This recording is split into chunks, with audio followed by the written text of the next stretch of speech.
Thank you very much. Senator Lee, thank you very much. I appreciate you taking the time. I'm delighted to see so many of my good friends and colleagues here. And I also want to thank the library and their staff for their wonderful hospitality. The reason that I asked you to come here today is I wanted to lay out my #1 goal for the House next year. I became Speaker just over a month ago, and I'd like to think we've hit the ground running. We're dealing with everything from highways to ISIS to funding the government. But before we get too far along, I want to take a moment and I want to explain the big thing I think House Republicans need to do in 2016. A great frustration in our party is that we've not had a real national majority in 7 years. We've controlled Congress, sure, but not the presidency, and we need to. This country has enormous problems, but if we do not have a president who will work with us, we will not solve those problems. That is, while they're still solvable. And whatever the left may say, I know my colleagues in the House Republican Conference. I know why they got into politics. We are not here to be someone. We are here to do something, to serve our country. We believe in the American idea. The condition of your birth doesn't determine the outcome of your life. And what we want to do is do our part to pass that idea on to the next generation. We do not see politics as a popularity contest. To us, it's a calling. We do not care for the tricks of the trade. What we care about, what we love, are ideas. So it is with great dismay that we have watched our president transform the country, and not for the better. And it is natural. After losing to your opponents for so long, it is natural for people to start thinking, well, maybe they're onto something. Maybe the way to win the debate is to play identity politics. Never mind ideas. Maybe what you do is you slice and dice the electorate, demonize, polarize, turn out your voters and hope the rest stays home.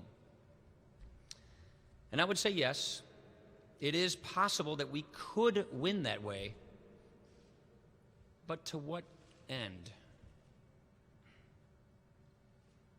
I don't think that many people are walking away from this presidency thinking, that went well.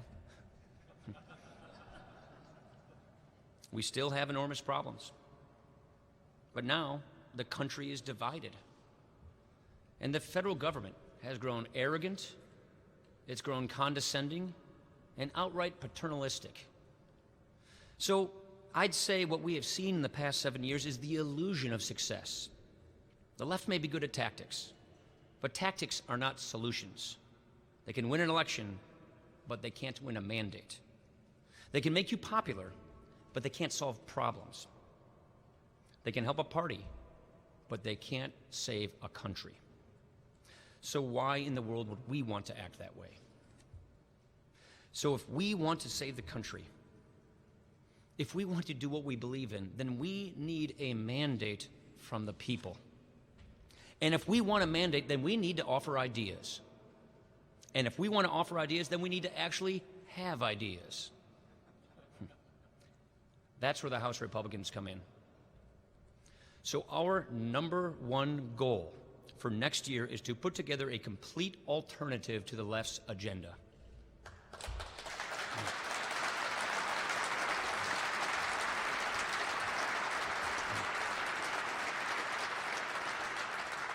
This is a work in progress, no doubt. So today I want to talk basics. I want to talk fundamentals. What kind of country do we want to be?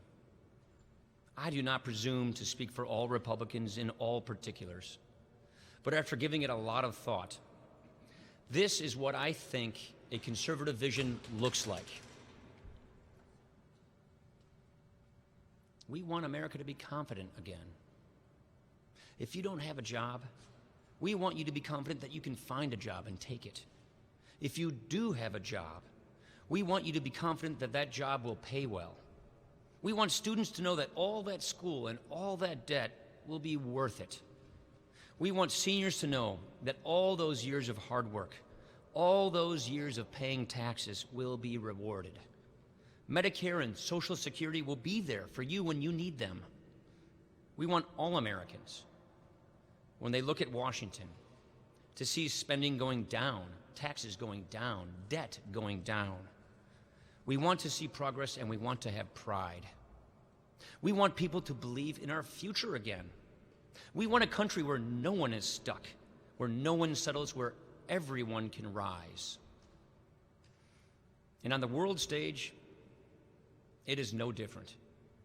We want a confident America, a purposeful America. We want to know we stand for freedom and show it, not with bluster or bravado, but with calm, steady action. We want our military to command respect from our adversaries and to inspire confidence from our allies. And when they come home, we want to give our veterans the care they deserve. We want our president.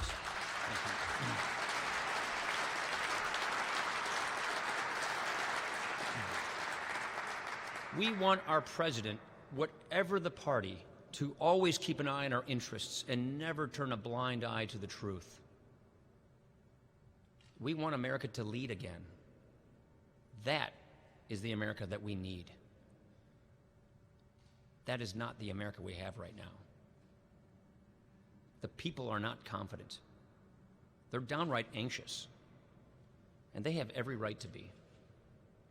But there is reason for hope, especially for conservatives. The world is proving us right. Technology is making life more decentralized. The old top-down formulas just won't do. For a long time, the left has thought that if you wanted to solve a problem, you get a group of highly trained experts to come up with an answer and impose it on the country. Nowadays, most of us would agree that that is the last thing that you should do. The world just moves too fast. Government is always a step behind. So, oddly enough, it is the progressives who are stuck in the past. And this is the one thing that they miss. More bureaucracy means less opportunity.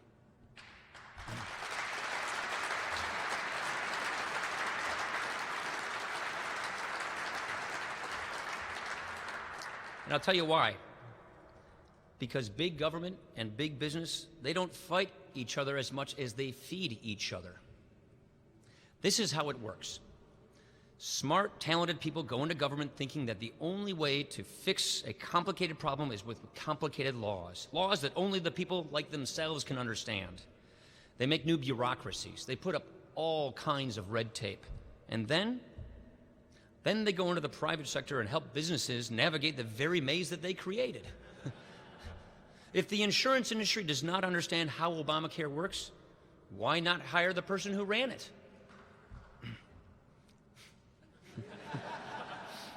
This works out great for them. What about the rest of us?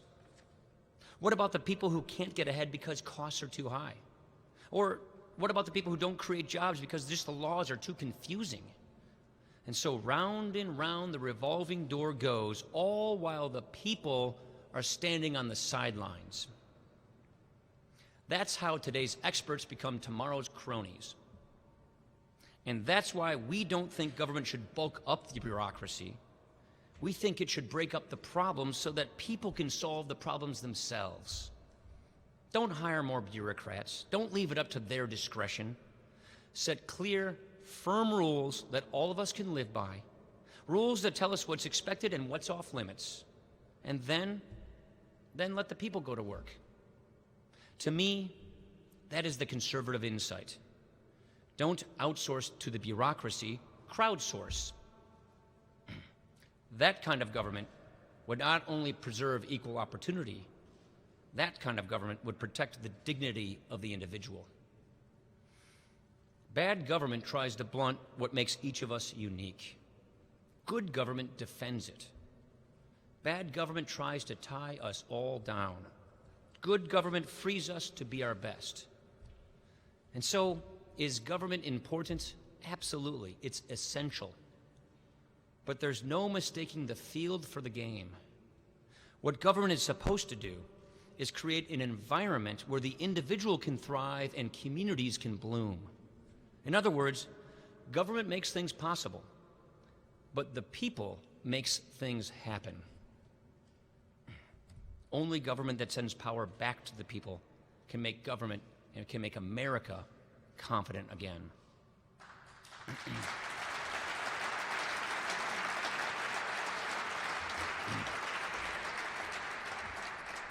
And we, House Republicans, we will do all that we can to give us a government, give us that government, even if the president disagrees. Even if he won't sign them into law, we will put out specific proposals and give the people a real choice.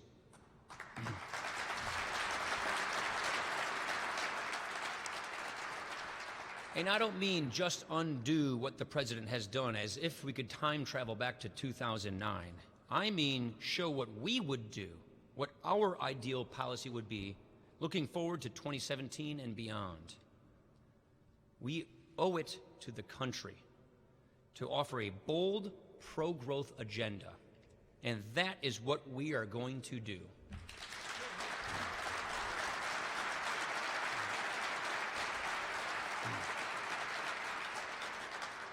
You know what the first item on that agenda is? It's creating jobs and raising wages. We know what's standing in our way. Instead of a tax code that all of us can live by, we have a tax code that none of us can understand. We all know how hard it is to keep up with the competition overseas. And where I come from, overseas means Lake Superior. Well, the Canadians are taxing their successful small businesses at 15%, 1-5. Our top tax rate on successful small businesses in America is effectively 44.6%. How can working families compete like that? The only way to fix our tax code is to simplify, simplify, simplify. Close all those loopholes and use that money to cut tax rates for everybody.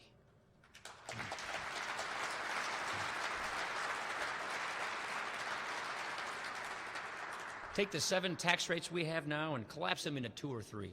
Look, I know people like many of these loopholes, and they have their reasons. But there are so many of them that now the tax code looks like a huge to-do list, Washington's to-do list. But Washington has no business micromanaging people's lives, pure and simple. I also know that many of these loopholes will be fiercely defended. All I can say is that we will not be cowed.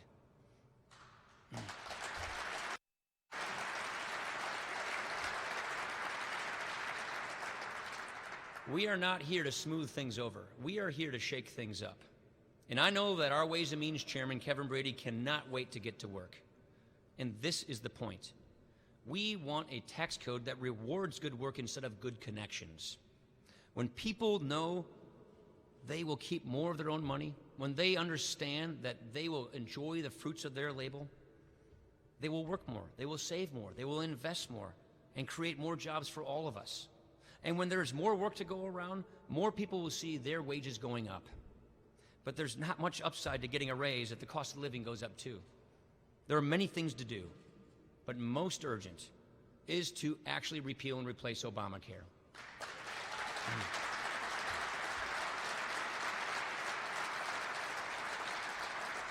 You know, when people ask me what's wrong with the law, I usually say, how much time do you have? But if I had to point out one thing, it would be the mandates, the restrictions, all the red tape. How do we know that this has failed? You notice that we don't talk about lowering premiums anymore? We were supposed to be happy. We're supposed to be happy these days if they just don't go up by double digits. This is the problem. The other side thinks that to lower the costs for some people, you have to raise them for others. Life is just one big zero-sum game. They know that people won't buy pricey insurance. So their solution is, don't give them a choice. We say lower costs for everybody by giving them a choice. Instead of forcing you to buy insurance, we should force insurance companies to compete for your business.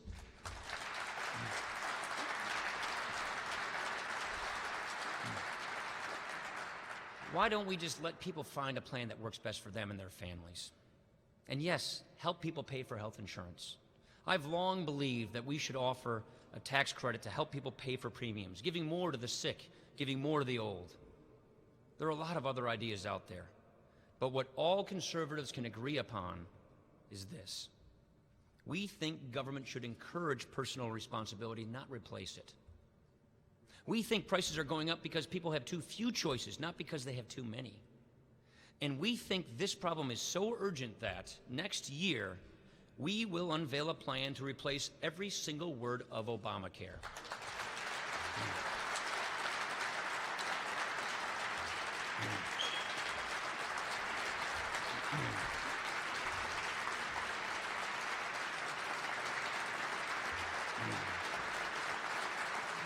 Thank you.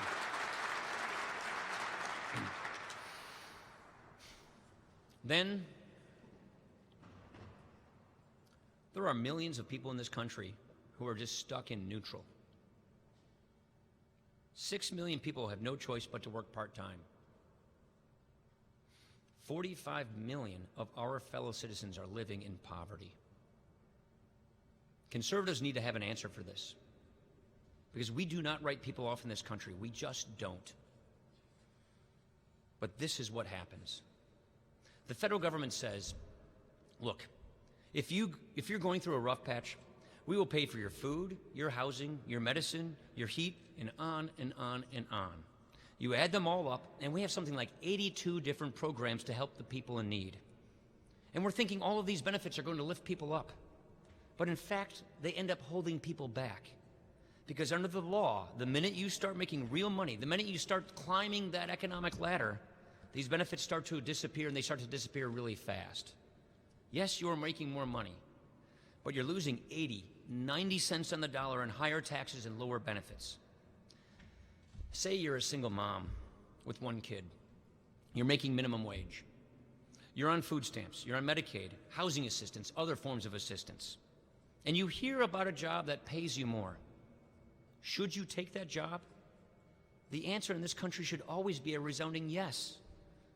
But can you really blame someone for thinking no? The intentions may be good.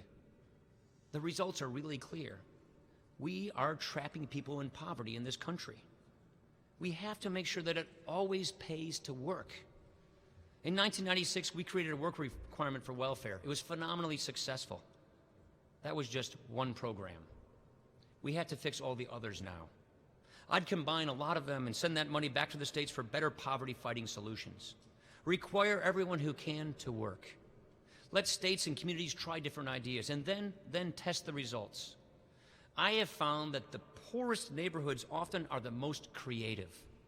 They are full of entrepreneurs and innovators, full of people who really actually know how to fight poverty, eye to eye, person to person, soul to soul. They don't need to be supplanted, they need to be supported. And so this is the difference between the left and the right. They look at people in need and they see a burden to bear, people to take care of. We look at people in need and we see potential. Push wages up, push the cost of living down, get people off the sidelines in this country. I could think of no better way to restore confidence in the American economy. And as we grow more secure at home, we will grow stronger on the world stage. In fact, the two are absolutely and directly related. If we want to create good jobs, we need to make more things in America and sell them overseas. Let's never forget, 96% of the world's people, they don't live in the United States, they live in other countries. And we will not sell them as much as we could if we don't negotiate good trade agreements. Other countries will not stop taxing and blocking our exports unless we negotiate with them, unless we set the terms. Look at it this way. If you add up all the countries that we do not have a trade agreement with, we have a big trade deficit in manufacturing. But if you add up all the countries that we do have a trade agreement with, we have a surplus. Now, before we sign up for any trade agreement, we have to make sure it's a fair deal. I'm thinking of the Trans-Pacific Partnership in particular. But we have to engage. We have to lead. Only an active, forward-leaning America can tear down barriers to American exports for our jobs. This is more than a negotiating strategy. It goes to the core of our philosophy. We believe in free enterprise. We believe that if you have a good idea, you should have a fair chance to make it happen. That means that Americans should not have to wait to pay unnecessary costs or to wait just to get a permit. They should compete on a level playing field just like everybody else. And when we do that, we will win.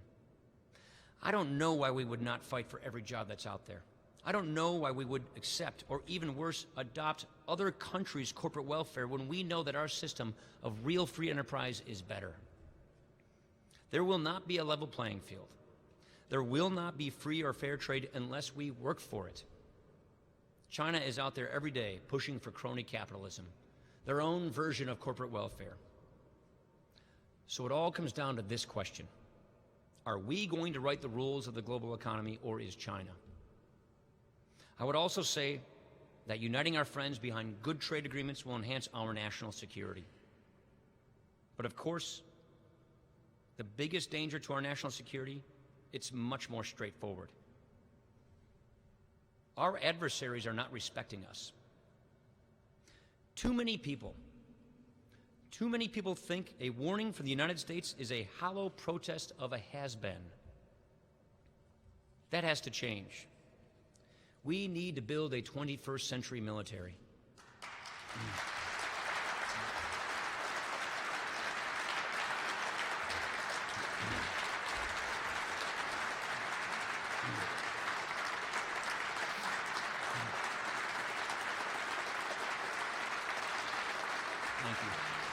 Thank you. And I don't mean just pour more money into the Pentagon. We have to reform the Pentagon so it can adopt new threats, acquire new capabilities more quickly, whether it's advanced missile defense or directed energy weapons. And there is no person better to lead that effort than the chairman of the House Armed Services Committee, Mac Thornberry.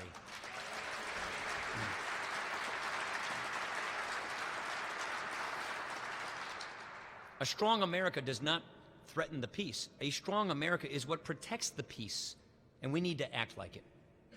ISIS is a threat. We need a strategy to defeat it.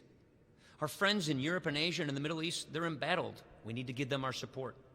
We need to strengthen both our economy and our military to show the world that freedom works. And when we do, the world will see a confident America once again. This is how I see the choice. Now the country needs to see it. Today, what I've done here is to lay out our principles. Now we, together, collaboratively, we need to turn them into policies. We are not going to solve all the country's problems next year. We need a new president. It's just that simple. But even if we cannot move mountains, we can make moves in the right direction. The cautious may wait for their opportunity, but the prudent will make their opportunity. We can make progress on issues where there's bipartisan agreement, like rebuilding our roads and bridges or bringing some certainty to the tax code. We don't have to compromise our principles to work with the other side. Even a blind squirrel can find a nut every now and then. As hard as it might be to believe, even politicians can find common ground. So what it all comes down to is whether we conservatives have confidence in ourselves. Do we really believe that our philosophy is true? Do we have the best ideas? If so, then I see absolutely no reason why we should not hold back. The truth is, the left wants to make this a debate about personalities. They want to paint us as irresponsible. That's because we all know what the left stands for. We all know what another progressive presidency will mean, just more of the same. So don't take the bait. Don't play that game. Don't give them a win by default. Put together a positive agenda and take it to the American people. Give the people of this country the choice that they have been yearning for. And if next year this House can say that we have done that, then we will have done our job. Then the people will know that we stand for a more prosperous, a more secure, and yes, a more confident America. And the rest, well, the rest will be up to the people, as it should be. Thank you very much for attending today. God bless you. Thank you.